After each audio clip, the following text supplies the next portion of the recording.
एक गरीब लड़की नूर मगर बहुत खूबसूरत थी, एक वीरान हवेली में अकेले काम कर रही थी। उस हवेली में एक जिन्न कई 100 साल से किसी खूबसूरत लड़की की तलाश में था।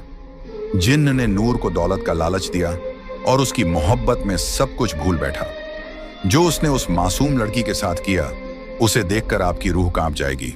ये कहानी है नूराबाद के एक पुराने मिट्टी के घर में रहने वाली नूर की जिंदगी किसी परी जैसी नहीं थी। उसके चेहरे पर मासूमियत और आंखों में रोशनी तो थी, लेकिन हालात ने उसकी मुस्कुराहट चुरा ली थी। उसका हर दिन एक जद्दोजहद था। बीमार माँ की देखभाल, खाली बर्तन, टूटी हुई छत और दिल में पलती उम्मीद की लौ। नूर की माँ फातिमा बीबी एक नेक दिल औरत थी, मगर पिछले 4 सालों से बीमार बिस्तर पर पड़ी थी। शरीर जर्जर, दवा के पैसे नहीं और कोई करीबी रिश्तेदार पास भी नहीं आता था। घर के खर्च का कोई जरिया नहीं था। कई रातें यूं ही भूखे पेट गुजर जाती, मगर नूर कभी भी अपने रब से शिकवा न करती। हर सुबह नूर फज्र की अजान पर उठती, अपने पुराने से जानामाज पर सजदा करती, फिर कुरान पाक की तिलावत करती।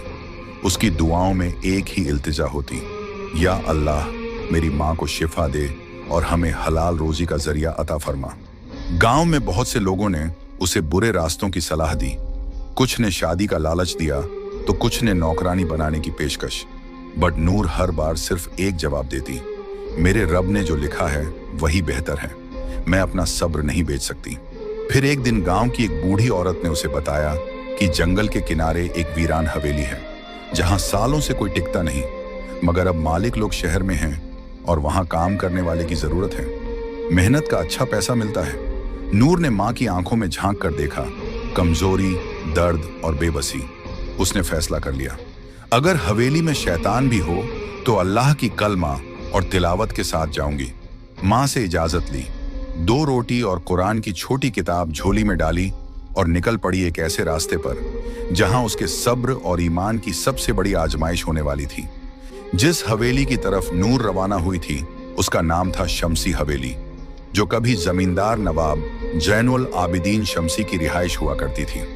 लगभग 100 साल पहले यह हवेली गांव की सबसे आलीशान इमारत थी। संगमरमर की दीवारें, बड़े बड़े झूमर, बाग बगीचे और फव्वारे। नवाब साहब बहुत अमीर थे, मगर उनकी एक ही औलाद थी, एक लड़की, जुलेखा। कहते हैं कि जुलेखा बेमिसाल हुस्न वाली मगर बहुत घमंडी थी। एक दिन उसकी शादी एक शरीफ मगर गरीब लड़के से तय हुई, जिसे वो पसंद नहीं करती थी। उसी रात जुलेखा ने खुद को हवेली के सबसे ऊपरी कमरे में बंद कर लिया और सुबह उसकी लाश झूमर से लटकी हुई मिली। मगर अजीब बात यह थी कि उसके चेहरे पर गुस्से की शिकन थी, जैसे वो मरने के बाद भी किसी से नफरत कर रही हो। उसके बाद उस हवेली में अजीब घटनाएं होने लगी। नौकर चाकर गायब होने लगे, कुछ पागल हो गए, कुछ बड़बड़ाते हुए जंगलों में भटकते पाए गए। गांव के बुजुर्ग बताते हैं कि हवेली की दीवारों में किसी ने काले इल्म का सहारा लेकर जिन्नात को कैद किया था, जो अब आजाद घूमते हैं। कई लोगों ने दावा किया कि रात के वक्त हवेली से किसी लड़की की रोने की आवाजें आती हैं। कुछ ने झरोकों से किसी सफेद लिबास वाली औरत को देखे जाने की बात कही। गांव में बच्चे हवेली के पास जाने से डरते थे और बड़े लोग दूर से ही सलाम करके गुजरते थे। कहते हैं जो भी वहां काम करने गया ज्यादा दिन नहीं टिक सका। कुछ ने डर के मारे छोड़ दिया और कुछ हमेशा के लिए गायब हो गए। लेकिन नूर ने जब ये सब सुना तो सिर्फ एक बात कही, अगर ये हवेली जिन्हों की है तो मेरा रब भी रब्बुन्नास, मलिकिन्नास, इलाहिन्नास है। और इसी यकीन के साथ वो उस हवेली के फाटक से अंदर दाखिल हुई, जहां दीवारों की दरारों में वक़्त छुपा हुआ था और हवाओं में जुलेखा के शिकवे अब भी गूंजते थे। शमसी हवेली की दीवारों में बसी वह अदृश्य साया कोई आम जिन्न नहीं था। उसका नाम था कामिल, और वह न तो पूरी तरह से जिन्न था, न ही पूरी तरह इंसान। वह उन रूहानी जिन्हों में से था जो पहले इबादत गुजार और फरिश्तों की तरह पाक हुआ करते थे। उसका रिश्ता अल्लाह से गहरा था और वह जन्नत में दाखिल होने वाले जिन्नात की फहरिस्त में था। मगर सैकड़ों साल पहले एक इम्तिहान ने उसे तोड़ दिया। कामिल को एक इंसानी लड़की से रूहानी मोहब्बत हो गई थी। उस मोहब्बत में वह इतना डूबा कि जब वह लड़की किसी और से निकाह कर ली तो कामिल ने अपने रब से शिकायत कर दी, तूने मेरे दिल में इश्क डाला, फिर उसे मुझसे दूर क्यों किया। यह शिकवा उसे रूहानी जिन्न की रूह से निकालकर दुनियावी मोहब्बत में डूबे इब्लीस की सरहदों तक ले गया। वह तड़पते हुए उस हवेली में आया जहां जुलेखा की नफरत और मौत की बद्दुआ से हवेली की दीवारें पहले ही शैतानी ताकतों से भर चुकी थीं। वहां कामिल सालों तक अकेला भटकता रहा, एक ऐसी रूह जो मोहब्बत के नाम पर टूटी हुई थी। जब नूर पहली बार हवेली में दाखिल हुई तो उसकी आवाज, उसकी तिलावत, उसका सब्र, ये सब कामिल के उस टूटे हुए वजूद में सुकून की तरह उतरने लगे। वो हर रोज छुपकर उसे देखता, जब वह माँ के लिए तसब्बह पढ़ती, जब वह झाड़ू लगाते वक्त कुरान की आयतें बुदबुदाती, जब वह रात में आंसुओं के साथ दुआ मांगती। कामिल के लिए ये कोई आम लड़की नहीं थी। ये मोहब्बत जिस्मानी नहीं थी, बल्कि उसके रूह के उस खाली हिस्से को भर रही थी जो सदियों से तन्हा था। मगर एक जिन्न का इंसान से इश्क, और वो भी अल्लाह की बंदी से, क्या यह मोहब्बत पाक थी या फिर से एक गुनाह की शुरुआत? कामिल खुद इस उलझन में फंसा हुआ था, मगर इस बार वो मोहब्बत को पाने के लिए हर हद पार करने को तैयार था। मगर नूर के लिए नहीं, बल्कि खुद को मुकम्मल महसूस करने के लिए। और यही से शुरू हुआ एक ऐसा सफर जहां मोहब्बत और मखलूकात का फर्क मिटने लगा। शमसी हवेली में नूर को आए कुछ ही दिन हुए थे, लेकिन कामिल की दीवानगी हर रोज बढ़ रही थी। वो हर लम्हा उसे देखता, उसके आसपास रहता, मगर दिखाई कभी ना देता। उसके इश्क का तरीका अजीब था, नूर को डराना नहीं, बल्कि मोहब्बत और राहत के जरिए झुकाना। एक रात जब नूर माँ की दवाई खरीदने के लिए रो रही थी, तभी अलमारी का दरवाजा अपने आप खुला और एक थैली जमीन पर गिरी। उसमें सोने के सिक्के थे। नूर सहम गई। वो समझ गई कि यह इंसानी करम नहीं। डरते हुए कुरान की तिलावत शुरू कर दी, मगर सिक्के वहीं पड़े रहे। उसी रात उसे सपने में एक आवाज आई, ये तेरे लिए है नूर, बस तेरा हाँ चाहिए। तुझे और तेरी माँ को जिंदगी भर कोई तकलीफ नहीं होगी। नूर की आंखें खुलीं और उसने उसी वक्त सजदा किया, या रब्बी, मुझे तेरा दिया हुआ सब्र और फक्र ही काफी है। मुझे किसी नजरी हिफाजत की जरूरत नहीं। मुझे तेरा सहारा चाहिए, न कि किसी जिन्न का एहसान। अगले दिन हवेली की दीवारें महकने लगी। बिस्तर पर रेशमी चादरें, टेबल पर गुलाब और माँ की दवाइयां खुद ब खुद आ गईं। नूर ने सब कुछ हटाया, कुरान की सूरह बकराह की तिलावत की और सख्ती से कहा, अगर ये सब किसी छुपे मखलूकन की तरफ से है तो सुन ले, मैं अल्लाह की बंदी हूँ, किसी और की नहीं। ये पहली बार था जब कामिल को किसी इंसान ने इतने सब्र, यकीन और खुददारी से इनकार किया। वह तिलमिला गया, मगर नूर की दुआओं की ताकत से पीछे हट गया। उस रात नूर ने माँ के पैरों पर हाथ रखकर दुआ मांगी, या अल्लाह, तू गरीबों का मददगार है, तू मेरा और मेरी माँ का भी रब है। अगर तू चाहे तो बिना किसी जिन्न या इंसान के मेरी मुश्किलें दूर कर सकता है। अगली सुबह गांव के एक भले इंसान हाफिज इब्राहिम साहब अचानक हवेली आए और बोले, बेटी, दिल में अजीब खिंचाव महसूस हुआ।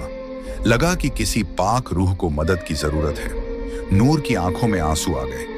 कामिल देख रहा था और अब उसकी मोहब्बत को एक नई चुनौती मिल चुकी थी, नूर का अल्लाह पर अटूट यकीन। हाफिज इब्राहिम जब हवेली पहुंचे तो नूर ने उन्हें पूरी बात बताई। सोने की थैली, सपनों में आवाजें, रेशमी चादरें और माँ की दवाइयां। हाफिज साहब गहरी सांस लेते हुए बोले, बेटी नूर, तू जिस इम्तिहान से गुजर रही है वो सिर्फ तेरी नहीं, हर उस मोमिन की कहानी है जो तवक्कुल का असली मतलब नहीं समझता। याद रखो, जो अल्लाह पर भरोसा करता है, अल्लाह उसके लिए काफी है। फिर उन्होंने समझाया कि तवक्कुल का मतलब सिर्फ दुआ करना नहीं, बल्कि यह यकीन रखना है कि मदद सिर्फ वहीं से आएगी जहां से कोई देख भी नहीं सकता, सिर्फ अल्लाह की तरफ से। नूर ने आंसुओं के साथ सिर हिलाया। हाफिज साहब ने उसे शैतानी वसवसे से बचने का तरीका भी बताया। जब भी तुम्हें कोई अनजानी आवाज या लालच महसूस हो, औजु बिल्लाहि मिनश शैतानिर रजीम पढ़ो और सूरह फलक और सूरह नास की तिलावत करो। इन दो सूरहों को मुअव्वजातैन कहा गया है। यह हर बुराई से पनाह देती है। उसने एक छोटी सी तस्बीह नूर को दी और कहा, जब भी तुम्हें डर लगे 33 बार या हफीजू, 33 बार या मुतकब्बिर पढ़ा करो। अल्लाह की हिफाजत तेरे चारों तरफ ढाल बन जाएगी। नूर ने पूछा, मगर हाफिज साहब, क्या जिन्न वाकई होते हैं? क्या वो हम इंसानों को नुकसान पहुंचा सकते हैं? हाफिज साहब मुस्कुराए और बोले, हाँ, जिन्न का वजूद कुरान से साबित है। सूरह अल जिन्न पूरी की पूरी जिन्हों के बारे में है। नबी पाक ने भी जिन्हों को दावत दी थी और उन्हें कुरान सुनाया था। मगर जो जिन्न शैतान की राह पर होते हैं वो इंसानों को वसफ से और धोखे से गुमराह करते हैं। फिर उन्होंने हदीस सुनाई, शैतान इंसान की रगों में खून की तरह दौड़ता है, मगर जिक्रुल्लाह उस शैतान को निकाल देता है। उस दिन के बाद नूर ने हवेली के हर कमरे में सूरह बकरह की तिलावत शुरू कर दी। कामिल हर रोज यह सब सुनता, उसका दिल जलता, मगर अजीब तरह से सुकून भी महसूस करता। उसे पहली बार एहसास हुआ कि नूर की मोहब्बत पाने के लिए उसे नूर के रब से टकराना नहीं, बल्कि उसके रब को समझना पड़ेगा। गांव नूराबाद की मस्जिद के पास एक पुरानी नीम के पेड़ की छांव में बैठा एक बुजुर्ग अक्सर तस्बीह घुमाता रहता था। उसका नाम था हाफिज इब्राहिम। उम्र 65 साल, मगर आंखों में रोशनी और दिल में वो जज्बा था जो जवानों को भी मात दे दे। गांव में कोई बीमार हो, किसी को फातिहा पढ़वानी हो, किसी के बच्चे की तालीम की बात हो, लोग सबसे पहले हाफिज साहब को याद करते। उनका हर लफ्ज कुरान और हदीस से बंधा होता था। उनकी आवाज में ऐसी रूहानियत थी कि नूर जैसी बच्चियां उनके सामने बैठकर तिलावत सीखती और बूढ़े लोग उनकी दुआओं से राहत पाते। एक रात जब वो तहज्जुद के वक्त नमाज में मशगूल थे, उनके दिल में एक बेचैनी सी हुई, जैसे किसी पाक रूह को मदद चाहिए। उन्होंने उसी वक्त साजो सामान समेटा, कुरान पाक और रूहानी किताबें उठाईं और हवेली की तरफ रवाना हुए। नूर उन्हें देखकर चौंकी। जब उसने अपनी हालत बयान की तो हाफिज साहब ने उसके सिर पर हाथ रखते हुए कहा, बेटी, तू मोहब्बत और शैतान के वसवसों के बीच फंसी है, मगर याद रख, अल्लाह की रजा से बढ़कर कुछ नहीं। उन्होंने हवेली के हर कमरे में सूरह बकरह, आयतुल कुर्सी और सूरह जिन्न की तिलावत शुरू कर दी। हाफिज साहब ने एक पाक पानी से भरी शीशी दी, जिस पर उन्होंने 41 बार सूरह फातिहा और सूरह इखलास पढ़ी थी। उन्होंने कहा, इस पानी को हर कमरे में छिड़क देना और रात में सूरह नास, सूरह फलक और आयतुल कुर्सी जरूर पढ़ना। ये जिन्न की आग को ठंडा करती है। कामिल, जो दीवारों के पीछे से सब देख रहा था, पहली बार खुद को कमजोर और डगमगाता हुआ महसूस करने लगा। उसके लिए ये सिर्फ एक हाफिज नहीं, बल्कि एक रूहानी योद्धा था, जो सिर्फ अल्फाज नहीं, कलामुल्लाह की रोशनी से लड़ रहा था। हाफिज इब्राहिम अब नूर की निगरानी में थे। वो उसे सिर्फ जिन्न से नहीं, बल्कि हर उस रास्ते से बचाना चाहते थे जो उसे अल्लाह से दूर कर सकता था। उन्होंने कहा, नूर, तुझे सिर्फ जिन्न से नहीं, अपने ही नफ्स से भी लड़ना है। मोहब्बत की आग तभी रोशनी बनती है जब उसमें अल्लाह की रजा शामिल हो। और अब हवेली में एक तरफ कामिल का इश्क बढ़ता जा रहा था और दूसरी तरफ हाफिज इब्राहिम की दुआओं और कुरान की रोशनी से हवेली बदलने लगी थी। हवेली के अंदर जिन्न और इंसान के बीच एक खामोश जंग चल रही थी। मगर उस हवेली से दूर गांव की कच्ची झोपड़ी में एक औरत, एक माँ, अपने रब के सामने झुकी हुई थी। फातिमा बीबी, नूर की माँ, अब भी बिस्तर पर थी, मगर उनकी रूह हर रोज तड़प रही थी। बेटी की इज्जत, उसके ईमान और उसकी तन्हा जिंदगी की चिंता उनके दिल को जला रही थी। नूर के जाने के बाद उन्होंने खाना कम कर दिया था, मगर सजदे ज्यादा। हर रात वो अल्लाह से रो रो कर कहती, या रब्बी, तू जानता है मेरी बेटी कैसी है। वो तेरी राह पर है, तेरी किताब से मोहब्बत करती है और मैंने उसे तुझी पर छोड़ा है। तू उसे किसी गुमराही, किसी जिन्न, किसी इंसानी या शैतानी ताकत से बचा लेना। एक रात जब हवेली में नूर कुरान पढ़ रही थी और कामिल दीवार की ओर से उसे देख रहा था, तभी उसे एक अजीब रूहानी कंपन महसूस हुआ, जैसे कोई नामालूम रोशनी हवेली में दाखिल हो गई हो। कामिल पीछे हटा और पहली बार उसे घुटन महसूस हुई। उस घड़ी में गांव की उसी झोपड़ी में फातिमा बीबी सजदे में थी और कह रही थी, या अल्लाह, अगर मेरी बेटी की हिफाजत के लिए मेरी जिंदगी चाहिए तो तू मुझे उठा ले, मगर उसे हर बुराई से बचा ले। उनकी ये दुआ आसमानों को चीरती हुई अर्श तक पहुंची। कहते हैं, माँ की दुआ अगर सच्चे दिल से निकले तो वो तकदीर भी बदल सकती है। और उस रात कामिल को एहसास हुआ कि नूर अकेली नहीं है। वो उस माँ की दुआओं की हिफाजत में है जिसे अल्लाह से सीधा रिश्ता है। अगले दिन नूर को हवेली की एक खिड़की से सफेद रोशनी सी दिखी और दिल में एक अजीब सुकून। वो समझ गई, उसकी माँ ने जरूर दुआ की होगी और रब ने जरूर सुनी होगी। उसने कुरान की एक आयत दोहराई, उज़कुरूनी अज़कुरकुम, तुम मुझे याद करो, मैं तुम्हें याद करूंगा। नूर के बार बार इनकार और अल्लाह के नाम से पनाह मांगने से कामिल की मोहब्बत धीरे धीरे दर्द में और फिर जुनून में बदलने लगी थी। पहले वो नूर के आसपास रहकर बस सुकून महसूस करता था, अब उसे उसकी हर बात में अपनी तौहीन महसूस होने लगी। मैंने उसे सब कुछ देना चाहा, अमीरी, राहत, उसकी माँ की शिफा तक, और उसने मुझे ठुकरा दिया सिर्फ इसलिए कि मैं जिन्न हूं।